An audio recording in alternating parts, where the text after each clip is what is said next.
Xo'p, keyingisi because. Because'ning tarjimasi nima? Chunki. Chunki bo'ldimi? Nimani beradi? Sababni beradi, sababni. Sabab keltirayotganimizda chunki deb because deb sababni keltirib o'tamiz. Bu ham because ham sentence ni bog'laydi. Sentence nima ekan? Gap. Gaplarni bog'laydi. Xo'p, misol aytaman. Men kecha darsga kelmadim chunki kasal edim. Darsga kelmaganligining sababi bu nima? Kasal bo'lgani. I darsga bora olmadim. I couldn't come to the lesson.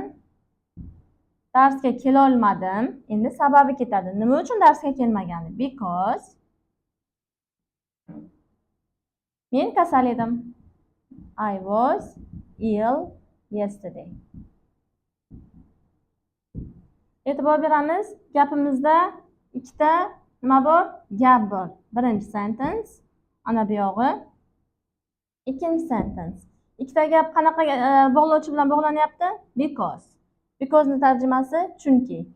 Sababni keltirganda biza ishlatiladigan linking wordimiz bu because. Keyingisi or.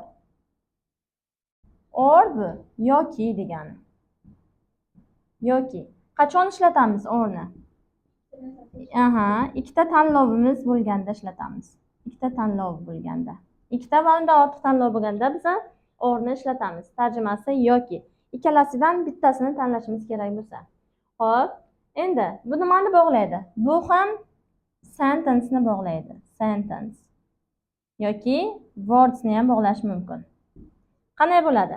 Birinchi words ni bog'lashiga misol aytaman. Sen yo kitobingni olishing mumkin yoki daftaringni olishing mumkin. Qanday bo'ladi? You can take your book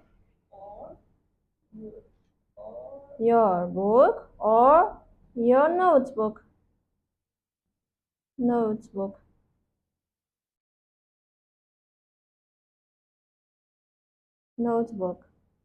Ana bu gapda nimani bog'layapti? Your book and your notebook.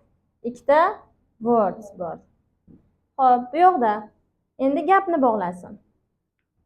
Men yoki maktabga boraman yoki kursga boraman. Yo'q, unaqa bo'lmaydi. Men yoki kursga boraman yoki bozorga boraman. I will go to the course or I will go shopping. Men yoki kursga boraman yoki shoppingga boraman. Ana bu yoqda birinchi gap. Ana bunisi ikkinchi gap. Bu ikkalasini ham qila olmaydi. Agar ikkalasini ham qilsa nima belgilardik? And kelardi. Bu ikkalasidan bittasini tanlaydi va bitta harakatni bajaradi. O'shanda biz orni ishlatamiz. Tushunarlimi? Okay.